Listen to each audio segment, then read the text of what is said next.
Hello friends, welcome to nine I G K trick. आज हम पढ़ने वाले हैं हिंदी विषय और उसमें पढ़ेंगे हम संधि। तो सबसे पहले जान लेते हैं हम संधि क्या होता है। तो संधि का अर्थ होता है मेल, किसी चीज़ का मिलना। तो इसकी परिभाषा क्या होगी? जब दो निकटवर्ती वर्ण परस्पर मिल जाएं और फिर कोई विकार हो अर्थात कोई परिवर्तन हो तो उसे संधि कहते हैं।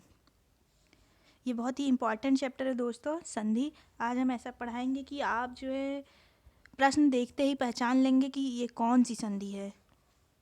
चलिए आगे देखते हैं संधि के भेद। तो संधि के 3 भेद होते हैं दोस्तों। एक होता है स्वर, दूसरा होता है व्यंजन, तीसरा होता है विसर्ग। तो संधि के दोस्तों 3 भेद होते हैं।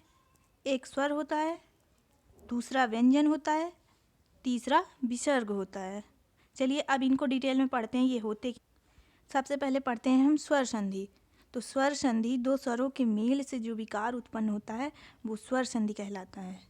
जब दो स्वर परस्पर मिलते हैं तो जब कोई परिवर्तन होता है तो वो हमारा स्वर संधि कहलाता है। स्वर संधि के प्रकार, तो दोस्तों स्वर संधि के 5 प्रकार होते हैं। अब कौन कौन से होते हैं ये भी देख लेते हैं। 5 प्रकार होते हैं, ये प्रश्न पूछ लेता है एग्जाम में कि स्वर संधि के कितने प्रकार होते हैं। तो 5 प्रकार होते हैं। पहला दीर्घ संधि, दूसरा गुण संधि और वृद्धि संधि, यड़ संधि, अयादि संधि। तो स्वर संधि के 5 भेद होते हैं: दीर्घ संधि, गुण संधि, वृद्धि संधि, यड़ संधि, अयादि संधि। अब दोस्तों हम इन सबको डिटेल में पढ़ेंगे तभी प्रश्न का उत्तर जान पाएंगे। सबसे पहले हम पढ़ेंगे दीर्घ संधि। अब किसी भी शब्द को देखकर हम कैसे पहचानेंगे कि वो कौन सी संधि है? तो दीर्घ मतलब होता है बड़ा। जिस भी शब्द में कोई बड़ी मात्रा लगी हो तुरंत वो जान जाइए कि वो जो है दीर्घ संधि है। जैसे धर्मार्थ, धर्मार्थ में बड़ा आ की मात्रा है तो ये दीर्घ संधि है। स्वार्थी, इसमें भी बड़ी मात्राएं लगी हुई हैं तो ये भी दीर्घ संधि है। वीरांगना, इसमें भी बड़ी मात्राएं लगी है, ये भी दीर्घ संधि है। देवालय, इसमें भी बड़ी बड़ी मात्राएं लगी हैं इसलिए ये भी दीर्घ संधि है। अतीव, यहाँ पर भी बड़ी की मात्रा है। गिरीश, परीक्षा, लघुत्तर, महात्मा, वेदांत, ये सभी जो है दीर्घ संधि है। तो दोस्तों हम कैसे पहचानेंगे ये दीर्घ संधि है? जब किसी भी शब्द में बड़ा मात्रा आ जाए तो वो हमारा दीर्घ संधि कहलाता है। या बड़ा आ की मात्रा हो, या बड़ी ई की मात्रा हो, या बड़ा ऊ की मात्रा हो। जब ये तीनों मात्राएं दिख जाएं तो समझ लीजिएगा कि ये दीर्घ संधि है। और अब पढ़ते हैं गुण संधि। तो गुण संधि कैसे पहचानते हैं? जब किसी भी शब्द में ए, ओ, अर ये तीनों दिख जाएं तब वो गुण संधि होगी। जैसे नरेंद्र, नरेंद्र में ए आ गया तो ये गुण संधि है। सुरेंद्र में भी ए आ गया। परमेश्वर, यहाँ पर हमारा ए भी आ रहा है और अर भी आ रहा है तो ये हमारा गुण संधि है। महोदय, ये ओ यहाँ पर आ रहा है इसलिए गुण संधि है। महर्षि, यहाँ पर अर आ रहा है तो ये गुण संधि है। तो दोस्तों याद रखिएगा, गुण संधि में ए, ओ, अर ये तीनों दिख जाए कहीं भी किसी भी शब्द में तो वो हमारा गुण संधि होता है। अब दीर्घ संधि क्या होता है दोस्तों? दीर्घ वो होता है जिसमें बड़ी मात्राएं दिख जाए, और गुण क्या होता है? जिसमें ए, ओ और अर दिख जाए। तब तुरंत समझ जाइएगा कि ये गुण संधि है। ए, ओ, अर। चलिए अब पढ़ते हैं हम वृद्धि संधि। वृद्धि संधि हम कैसे पहचानेंगे? तो वृद्धि में हमेशा ए और औ ये 2 चीज़ दिख जाए तो वो वृद्धि संधि है। जब इसका दोस्तों संधि विच्छेद करेंगे तो आ और आ के बाद यदि ए या ऐ आए तो वो ए बन जाता है, और आ के बाद ओ या औ आए तो वो औ बन जाता है। वृद्धि संधि पहचानने की ट्रिक है, जहाँ पर ए और औ दिख जाए वो हमारा वृद्धि संधि है। जैसे एकैक, एकैक में जो है ऐ लगा है तो ये हमारा वृद्धि संधि है। सदैव में ऐ लगा है, महोज में औ लगा है, वनोद में 2 मात्राएं हैं औ, तो ये हमारा वृद्धि संधि है। तो दोस्तों वृद्धि संधि में क्या ट्रिक है पहचानने की? जब ए दिख जाए और ओ दिख जाए, ये दो चीज़ दिख जाए तो तुरंत समझिए कि ये वृद्धि संधि है। चलिए आगे देखते हैं अगली संधि क्या है। यण संधि। जब इसका संधि विच्छेद करेंगे किसी भी शब्द का, तो उसमें अगर ई और ई के बाद आ या आ आए, ऊ या ऊ के बाद ऊ या ऊ आए, और ऋषि के बाद ए या ए आए, तो वहाँ पर हमारा यण संधि होगा। अब हम इसे पहचानेंगे कैसे दोस्तों कि ये यण संधि है किसी भी शब्द को देखकर? तो बहुत ही आसान है। जहाँ पर या ये यू वा वी वै रा री ये सब दिख जाए, वहाँ पर समझ जाइएगा कि ये यण संधि है। या ये भी दिख जाए, अगर या वा रा ये तीनों दिख जाए तो वहाँ पर यण संधि है। और ये एक चीज़ इम्पॉर्टेंट है दोस्तों, यण संधि में कोई ना कोई एक शब्द अधूरा रहता है। जैसे उदाहरण देख लेते हैं दोस्त। यण संधि का उदाहरण है अत्यधिक। यहाँ पर आधा ता है और या आ गया है, तो समझिए कि ये हमारा यण संधि है। यद्यपि यहाँ पर भी या आ गया है, ये भी हमारा यण संधि है। इत्यादि यहाँ पर भी आ गया है। अत्याचार यहाँ पर भी यह है। अन्वेषण यहाँ पर वाह है। स्वागत यहाँ पर वाह है। और ये ध्यान रखिए दोस्तों, इन सभी शब्दों में कोई ना कोई आधा अक्षर है, तो इसलिए ये यण संधि है। तो आसान है ना दोस्तों, पहचान लेंगे कि यण संधि कैसे पहचानते हैं।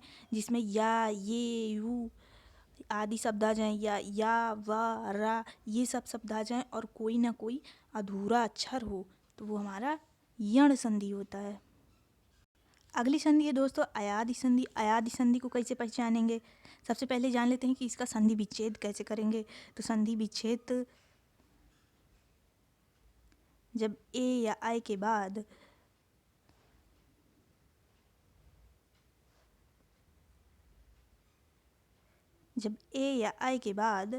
आ जाए, ई आ जाए, और ओ और औ के बाद ऊ आ जाए या ई आ जाए, तो वहाँ पर हमारा क्या होगा दोस्तों? अयादि संधि होगा। अब ए या आय आए तो उसका अय या आय बनेगा, और अगर ओ या औ आए तो उसका अव या आव बनेगा। अब इसकी पहचानने की ट्रिक क्या है दोस्तों कि हम कैसे पहचानेंगे कि ये अयादि संधि है? जब किसी भी शब्द में आपको ये शब्द दिख जाए, जैसे अय, आय, आई, अव, आव, अवी, आवी, आवी, आऊ, ये सभी चीज़ दिख जाए तो समझ जाइएगा कि ये अयादि संधि है। चलिए इसका उदाहरण भी देख लेते हैं। जैसे दोस्तों दिया है नयन। नयन में अय आ गया तो ये हमारा अयादि संधि है। और नायक, नायक में आय आ गया, ये भी हमारा अयादि संधि है। गायक में आय आ गया, नायिका में आई आ गया, पावक में आव आ गया, और पवन में अव आ गया, नाविक में आवी आ गया, भावुक में आवू आ गया। तो याद रखिए कि दोस्तों अयादि संधि पहचानने की ट्रिक क्या है? जहाँ पर अय, आय, आय, आई, अव ये सब आ जाए, वहाँ पर हमारा अयादि संधि होता है। तो दोस्तों अभी तक हमने पढ़ा था स्वर संधि और उनके भेद। स्वर संधि के जो है 5 भेद होते हैं: दीर्घ संधि, गुण संधि, वृद्धि संधि, यण संधि और अयादि संधि। दीर्घ संधि पहचानने की ट्रिक क्या है दोस्तों? जिसमें भी किसी भी शब्द में बड़ी मात्राएं दिख जाए तो समझ जाइए कि वो दीर्घ संधि है। और गुण संधि पहचानने की ट्रिक क्या है? जहाँ पर ए, ओ और अर दिख जाए वहाँ पर हमारा गुण संधि है। और वृद्धि संधि पहचानने की ट्रिक क्या है? जहाँ पर अय और अव दिख जाए वो हमारा वृद्धि संधि है। और यण संधि पहचानने की ट्रिक क्या है दोस्तों? जहाँ पर या व रा ये सभी दिख जाए और कोई ना कोई अधूरा अक्षर हो उस शब्द में, तो वो हमारा यण संधि है। और अयादि संधि क्या है? उसके पहचानने की ट्रिक, अव, आय ये सब दिख जाए ना तो वहाँ पर अयादि संधि है। चलिए अब हम पढ़ते हैं व्यंजन। और व्यंजन क्या होता है दोस्तों? व्यंजन के बाद यदि किसी स्वर या व्यंजन के आने से उस व्यंजन में जो परिवर्तन होता है वो हमारा व्यंजन कहलाता है। यहाँ पर दोस्तों व्यंजन संधि होगा, तो व्यंजन के बाद यदि किसी स्वर या व्यंजन के आने से उस व्यंजन में जो परिवर्तन होता है वो हमारा व्यंजन संधि कहलाता है।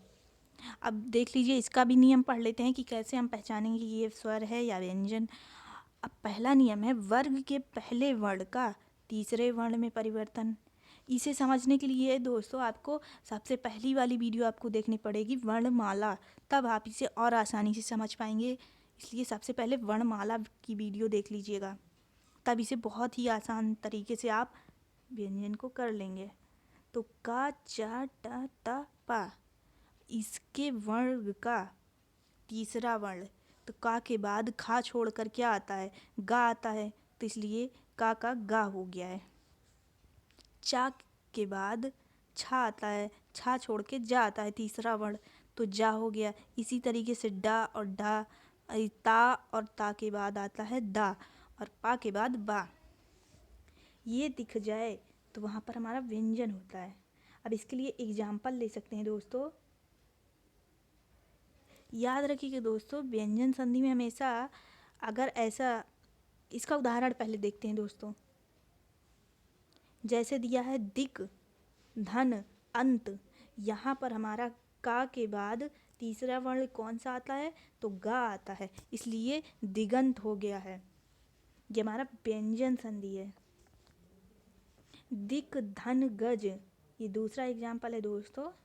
यहाँ पर भी का के बाद तीसरा वर्ण हमारा गा आता है, और इसलिए यहाँ पर दिग्गज हो गया है। और अगला है वाक, धन, ईस, यहाँ पर भी गा के बाद तीसरा वर्ण हमारा गी आता है, तो वागीस हो गया। और भी उदाहरण है दोस्तों, जैसे तत्, धन, मय, यहाँ पर ता का तीसरा वर्ण हमारा हो जाएगा ना, तो तन्मय हो जाएगा। और भी जगत, धन, नाथ, यहाँ पर ता का तीसरा वर्ण ना है, तो जगन्नाथ हो जाएगा। दूसरा नियम है दोस्तों वर्ग के पहले और वर्ग का पांचवा वर्ग में परिवर्तन। का के बाद पांचवा जो वर्ण आएगा वो हमारा ड़ा होगा। चा के बाद दो जो पांचवा आएगा वो ड़ा होगा, और ता के बाद जो आएगा वो ना होगा। यहाँ पर पा हमारा नहीं है दोस्तों, यहाँ पर पा नहीं होगा, पा के बाद ना ही आएगा। जैसे दोस्तों है वाक, धन, मय, वाड्मय, यहाँ पर का जो है का के बाद पांचवा जो वर्ण है वो हमारा ड़ा है, तो इसलिए वाकमय हो गया। और सट मुख, यहाँ पर टा के बाद पांचवा वर्ण हमारा ड़ा होगा, तो ये षणमुख हो गया। अगला है हमारा उत, धन, मत, यहाँ पर ता का पांचवा वर्ण ना है, तो उन्मत हो गया। इसी तरह तन्मय है दोस्तों, इसी तरह जगन्नाथ है। तो ये हमारा नियम नंबर 2 है, जिसमें पहले वर्ग का पांचवें वर्ग में परिवर्तन हो जाता है। तो नियम 1 क्या था दोस्तों, कि नियम 1 में हमारा ये था कि पहले वर्ग का तीसरे वर्ग में परिवर्तन हो जाता है। जैसे का गा में, चा का जा में परिवर्तन हो जाता है। इसी तरीके से नियम नंबर 2 है पहले वर्ग का पांचवें वर्ग में परिवर्तन होना। का ड़ा में परिवर्तन होना, चा का ड़ा में, टा का ना में, और ता का भी ना में। टाका ड़ा में है, का दोस्तों ड़ा में है, चा और टा का ड़ा में है, और ता और पा का ना में हो जाता है परिवर्तन। अब पढ़ते हैं दोस्तों छा संबंधी नियम। तो इसमें ह्रस्व स्वर या कोई दीर्घ स्वर आए और उसके साथ कोई छा शब्द आ जाए या अक्षर आ जाए, तो वो हमारा चा बन जाता है। अब ह्रस्व स्वर क्या होता है दोस्तों, आ, ई, उ, ये हमारे ह्रस्व स्वर होते हैं, और आ, ई, उ, ए, ऐ, ओ, औ, ये हमारे दीर्घ स्वर होते हैं। अब हम एग्जाम्पल ले लेते हैं, जैसे वी, धन, छेद, यहाँ पर हमारा दोस्तों ह्रस्व स्वर आ गया है वी, और छेद, अब ह्रस्व स्वर के बाद हमारा छा आ गया है, तो ये छा हमारा चा में परिवर्तन हो जाएगा, तो विच्छेद हो जाएगा। इसी प्रकार से दोस्तों ये लक्ष्मी, धन, छाया, यहाँ पर हमारा आ गया है दीर्घ स्वर के बाद आ गया है छा, तो लक्ष्मी छाया हो जाएगा। ठीक है दोस्तों, आप पहचान लेंगे ना। नियम 3, नियम 1 क्या था दोस्तों, कि पहले वर्ण का तीसरे वर्ण में परिवर्तन, और नियम 2 था पहले वर्ण का पांचवें वर्ण में परिवर्तन, और नियम 3 है जब कोई ह्रस्व स्वर या दीर्घ स्वर के साथ छा आ जाए तो वो हमारा चा बन जाता है। अब ता संबंधी नियम पढ़ते हैं दोस्तों। जब ता के बाद चा या छा आए संधि विच्छेद करने पर किसी भी शब्द का तो वो हमारा चा बन जाता है। और अगर ता के बाद जा या झा आए तो वो हमारा जा बन जाता है। और अगर दोस्तों ता के बाद ता या ठा आए तो वो हमारा टा बन जाता है। और अगर दोस्तों ता के बाद डा या ढा आए तो वो हमारा डा बन जाता है। अब उदाहरण ले लेते हैं दोस्तों, जैसे उत धन चारण, यहाँ पर हमारा ता आ गया है और ता के बाद चा आ गया है। तो ये ता और चा के बाद ता आ गया है, ये चा आ गया है, तो ये हमारा चा में परिवर्तन हो जाएगा और बन जाएगा उच्चारण। ठीक है दोस्तों, अगला है जैसे जगत धन छाया, यहाँ पर हमारा ये ता है और ये ता के बाद छा आ गया है तो चा में परिवर्तन हो जाएगा और जगत छाया बन जाएगा। और ये अगला है दोस्तों, जैसे सत धन चरित्र, यहाँ पर दोस्तों ता आ गया है और ता के बाद चा आ गया है, ये हमारा ता के बाद चा में परिवर्तन हो जाता है तो चरित्र बन गया। अब सत धन चा जन, ये वाला एग्जाम्पल देखिए दोस्तों, यहाँ पर ता के बाद जा आ गया है, जब ता के बाद जा आ जाए तो वो हमारा जा में परिवर्तन हो जाता है तो सज्जन बन गया है। अब उत धन डयन, यहाँ पर दोस्तों ता के बाद हमारा डा आ गया है, तो जब ता के बाद डा आ जाए तो डा में परिवर्तन हो जाता है तो उड्डयन बन गया। अब ता के बाद दोस्तों ला आ जाए तो वो ला में परिवर्तन हो जाता है और ये हमारा उल्लास बन गया। तो ता संबंधी नियम दोस्तों समझ में आ गया होगा कि ता के बाद अगर छा आए या चा आए तो वो चा में परिवर्तन हो जाता है, और अगर ता के बाद जा या झा आए तो वो हमारा जा में परिवर्तन हो जाता है। और अगर ता के बाद टा या ठा आए तो वो हमारा टा में परिवर्तन हो जाता है। और अगर ता के बाद डा या ढा आए तो वो हमारा डा में परिवर्तन हो जाता है। अगर ता के बाद ला आए तो वो हमारा ला में परिवर्तन हो जाता है। चलिए अब पढ़ते हैं हम नियम नंबर 5।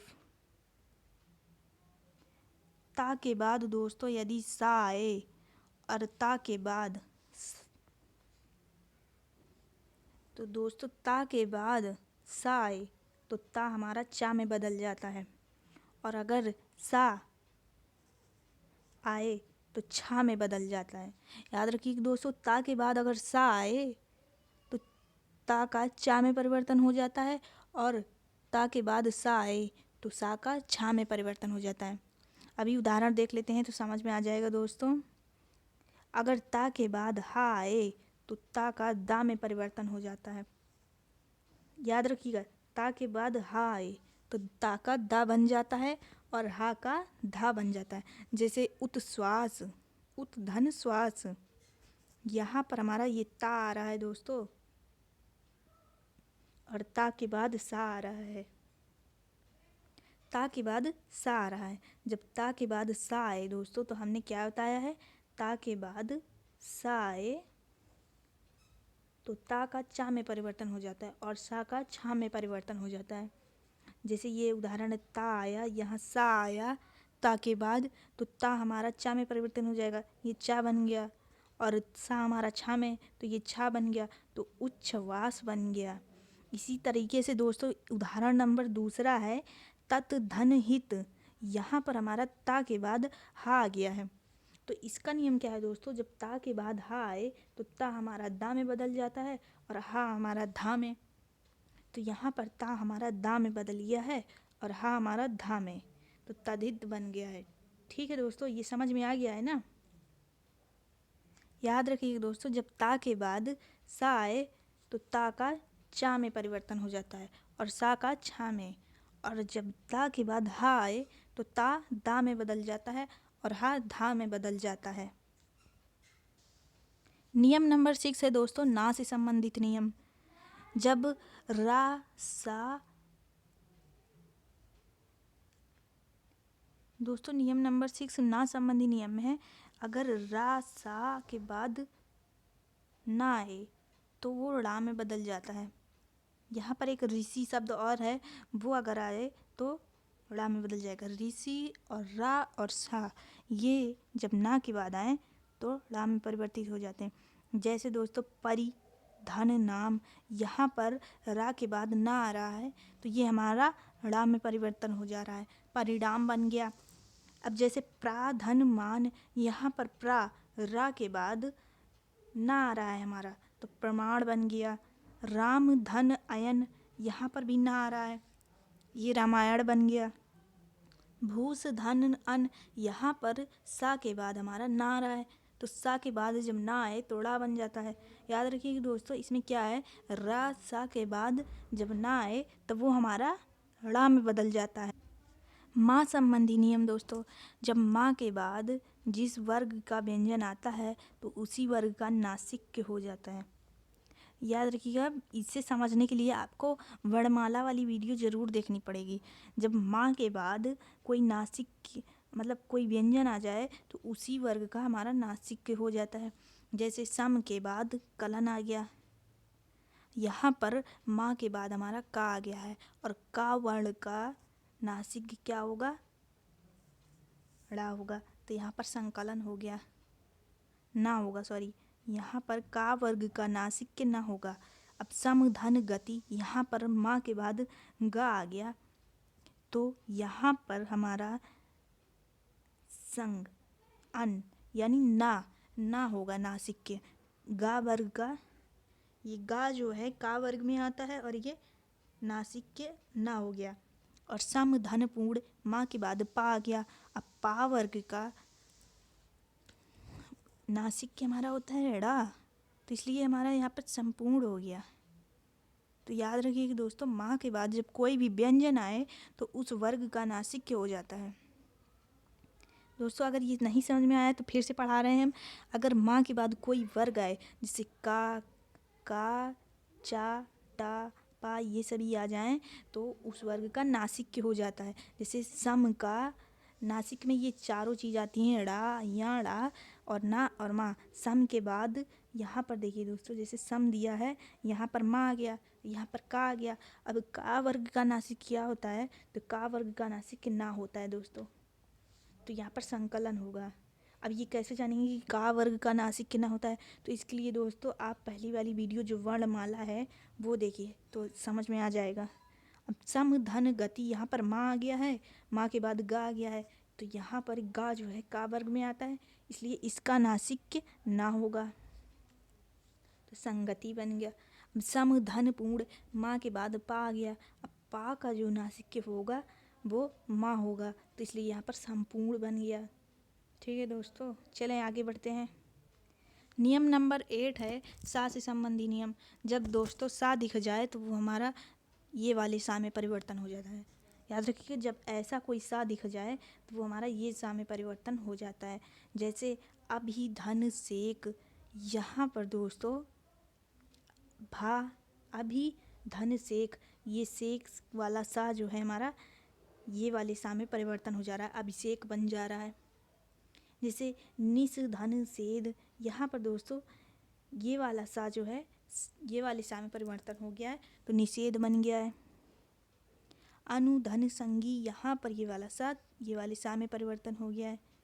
अगला है वी धन सम, यहाँ पर भी ये वाला सम हमारा ये वाले सम में परिवर्तन हो गया है, तो विषम बन गया है। तो ये समझ में आ गया होगा, जहाँ कहीं सा होगा तो वो हमारा ये वाले सा में परिवर्तन हो जाएगा। चलिए आगे देखते हैं। विसर्ग संधि। विसर्ग क्या होता है दोस्तों, जब डबल बिंदु जहाँ दिख जाए वो हमारा विसर्ग होता है। जैसे कि ये देखिए, आप ये देख सकते हैं, ये विसर्ग है, ये विसर्ग है जहाँ पर डबल बिंदु हो। अब विसर्ग की परिभाषा क्या होती है, तो विसर्ग के बाद किसी स्वर अथवा व्यंजन के आने से विसर्ग में जो परिवर्तन होता है वो हमारा विसर्ग संधि होता है। तो क्या होता है दोस्तों विसर्ग संधि, जब विसर्ग के बाद कोई स्वर या व्यंजन आए और विसर्ग में परिवर्तन हो जाए तब विसर्ग संधि कहलाता है। चलिए विसर्ग के नियम पढ़ते हैं।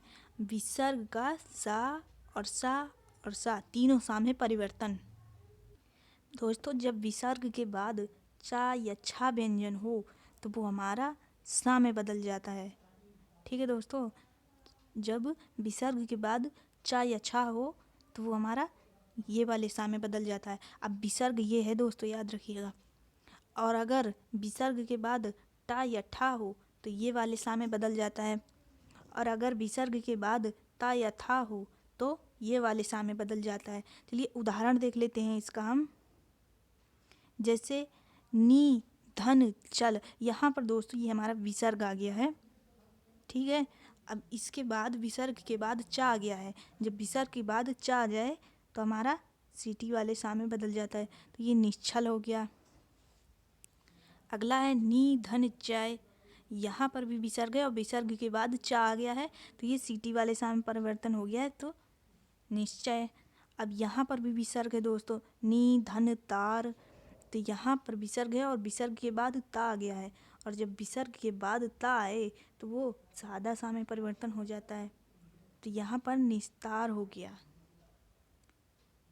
और अगर विसर्ग के बाद ठा आए तो वो ये वाले सा में परिवर्तन हो जाता है, तो निष्ठुर हो गया दोस्तों। और अगर विसर्ग के बाद छा आए तो हमारा सीटी वाला सा बन जाता है, तो निश्चल हो गया।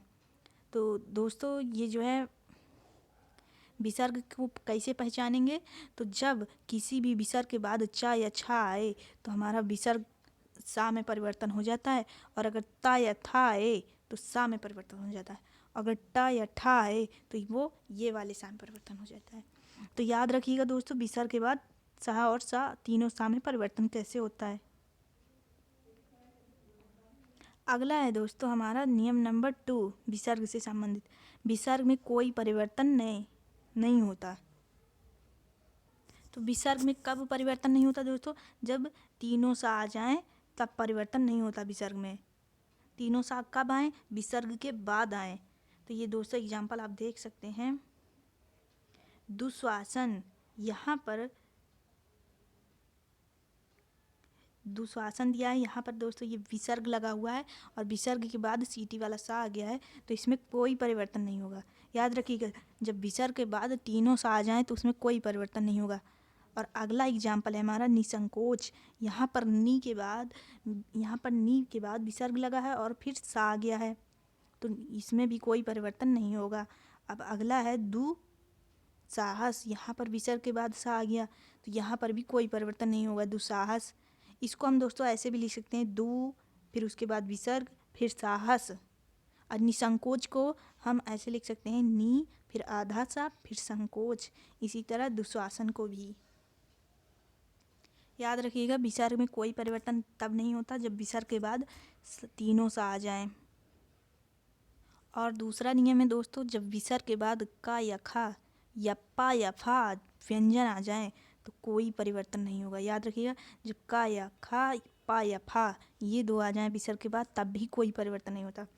एक कब नहीं होता, जब तीनों सा आ जाएं, और दूसरा कब नहीं होता, जब का खा आ जाएं और पा और फा आ जाएं। जैसे उदाहरण देख सकते हैं दोस्तों, राजकड़, तो यहाँ पर विसर्ग के बाद का आ गया है तो कोई परिवर्तन नहीं होगा, तो राजा कड़ हो गया। और अगला है दोस्तों पया के बाद हमारा आ गया है विसर्ग और इसके बाद पा आ गया है, तो इसमें भी कोई परिवर्तन नहीं होगा, तो पया पान होगा। अगला है अंतःकरण, यहाँ पर दोस्तों विसर्ग के बाद का आ गया है, तो यहाँ पर भी कोई परिवर्तन नहीं होगा। यहाँ पर भी विसर्ग आ गया और उसके बाद का आ गया है, तो कोई परिवर्तन नहीं। तो याद रखिए दोस्तों, किन किन वर्ण में परिवर्तन नहीं होता विसर्ग के बाद, तीनों सा जब आ जाए विसर्ग के बाद, का या खा आ जाए, पा या फा आ जाए, तब विसर्ग में कोई परिवर्तन नहीं होता। अगला नियम है दोस्तों, जब विसर्ग के पहले ई या ऊ स्वर आए तो विसर्ग का सा में परिवर्तन हो जाता है। मतलब ये कि दोस्तों, अगर विसर्ग मतलब होता है दो बिंदु, और दो बिंदु के पहले ई या ऊ आ जाए तो हमारा वो शब्द सा में परिवर्तन हो जाता है। ठीक है दोस्तों,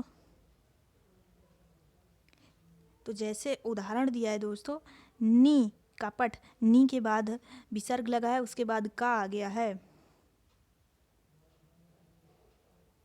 तो का आ गया है दोस्तों। यहाँ पर याद रखिए, यहाँ पर हमारा विसर्ग के पहले ई शब्द आ गया है, तो ये हमारा कोई परिवर्तन नहीं होगा, तो ये हमारा निष्कपट बन गया है।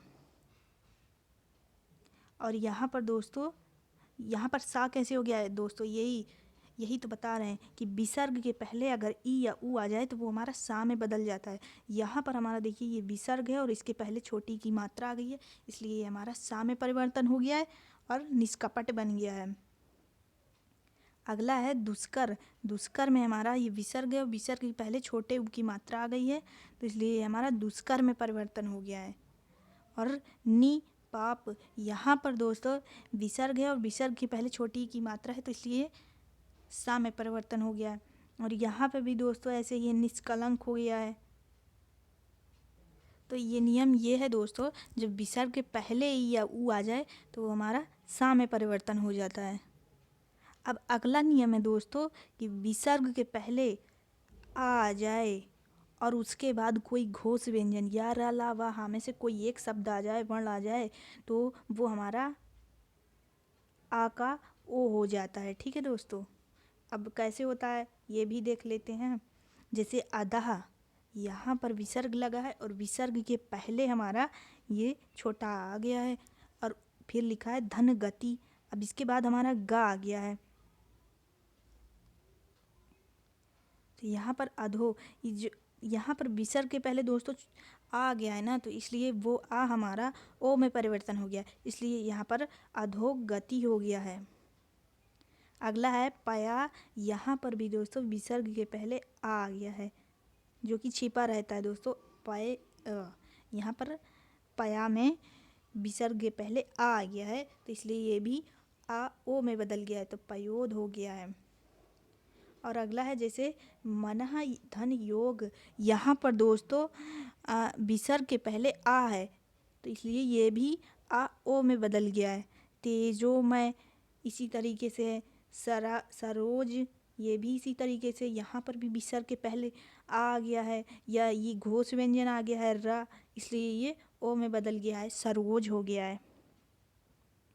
अगला है तपह धन वन। यहाँ पर भी दोस्तों विसर्ग के बाद आ गया है, तो इसलिए ये ओ में बदल गया है, तपोवन हो गया है।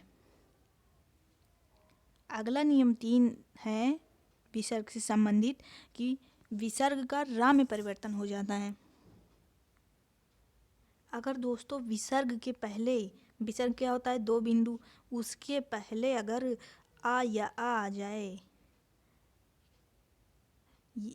या कोई उससे भिन्न स्वर आ जाए, तो विसर्ग के बाद किसी स्वर या किसी वर्ग का तीसरा चौथा वर्ण या रा ला वा हा में से कोई वर्ण आए तो विसर्ग का रा में परिवर्तन हो जाता है।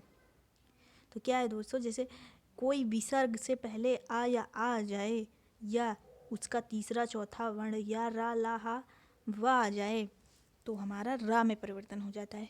जैसे दू, दू के पहले हमारा ये विसर्ग लगा है और इसके पहले हमारा आ गया है दोस्तों, इसलिए दुरुपयोग हो गया है। अब अगला है दोस्तों निर्भय। यहाँ पर भी विसर्ग के पहले आ है जो कि दिख नहीं रहा, तो यहाँ पर भी हमारा निर्भय बन गया है, रा में परिवर्तन हो गया है। तो याद रखिए विसर्ग से पहले आ या बड़ा आए या उससे कोई भिन्न स्वर आए, तो भिन्न स्वर का मतलब दोस्तों कोई भी स्वर, जैसे स्वर कितने होते हैं जो भी हैं वॉवेल जिन्हें बोलते हैं, आ ई ऊ बड़ा ऊ, ये सभी जो है स्वर हैं, ये कोई भी स्वर आ जाए और उसके बाद कोई भी व्यंजन हो तो वो हमारा रा में परिवर्तन हो जाता है। याद रखिएगा जब कोई भी स्वर आ जाए विसर्ग के पहले, जैसे दोस्तों यहाँ पर विसर्ग है और इसके पहले स्वर आ गया है ऊ, तो ये हमारा रा में परिवर्तन हो गया है, तो यहाँ पर दुरुपयोग बन गया है। और अगला है निर्भय। यहाँ पर दोस्तों हमारा ये विसर्ग के पहले छोटी की मात्रा आ गई है जो कि स्वर है, तो इसलिए हमारा ये निर्भय बन गया है, रा में परिवर्तन हो गया है। और एक चीज़ और दोस्तों, अगर विसर्ग के बाद किसी स्वर या किसी वर्ग का तीसरा चौथा वर्ण आ जाए या रा ला वा हा ये सब आ जाए तो वो भी रा में परिवर्तन हो जाता है। यहाँ पर दोस्तों ये दिखाया गया है कि विसर्ग से पहले पहले बोला है, पहले कोई भी स्वर आ जाए तो वो हमारा रा में परिवर्तन हो जाता है, और अगर विसर्ग के बाद विसर्ग के बाद या, रा, ला और वा और हा ये तीनों आ जाए तो वो भी रा में परिवर्तन हो जाते हैं। अगला है दोस्तों विसर्ग के आगे रा व्यंजन हो तो विसर्ग का लोप हो जाता है और उसके पहले का स्वर रा में परिवर्तन हो जाता है। तो क्या कहा है दोस्तों, विसर्ग के आगे रा व्यंजन हो जैसे, और उसके पहले का स्वर रा में परिवर्तन हो जाता है। जैसे दोस्तों दिया है हमारा, मतलब दोस्तों यहाँ पर ये कहा गया है कि अगर विसर्ग के बाद रा दिख जाए तो वो हमारा ह्रस्व स्वर दीर्घ स्वर में बदल जाएगा, मतलब बड़ी की मात्रा में बदल जाएगा।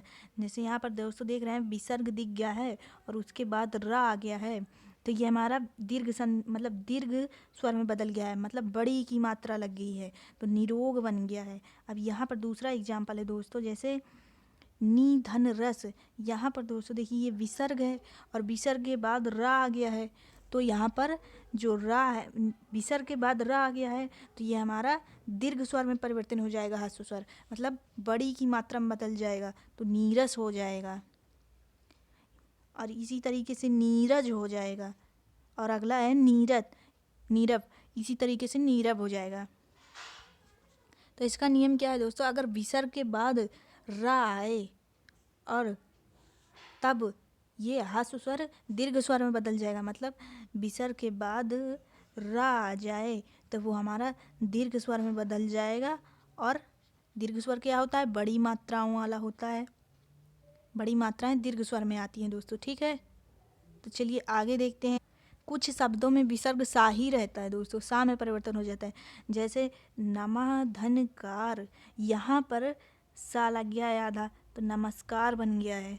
पुरः धनकार, पुरस्कार बन गया है। तो याद रखिएगा कुछ शब्दों में विसर्ग सा में परिवर्तन हो जाता है, जैसे यहाँ पर विसर्ग सा में परिवर्तन हो गया है।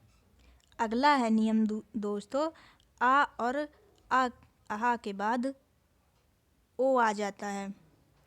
जैसे दोस्तों ये है कि विसर्ग के बाद अगर ये डबल बिंदु ओ आ जाए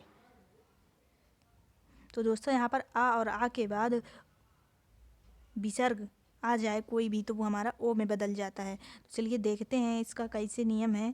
तो पहला नियम है, यदि विसर्ग से पहले आ स्वर और विसर्ग के बाद आ अथवा कोई घोष व्यंजन, यहाँ पर डबल बिंदु वाला होगा, तो कोई संघोष व्यंजन किसी वर्ग का तीसरा चौथा वर्ण, तीसरा पांचवा चौथा वर्ण और 11 ला वहा में से कोई वर्ण हो तो आ और विसर्ग आ के बदले ओ हो जाता है।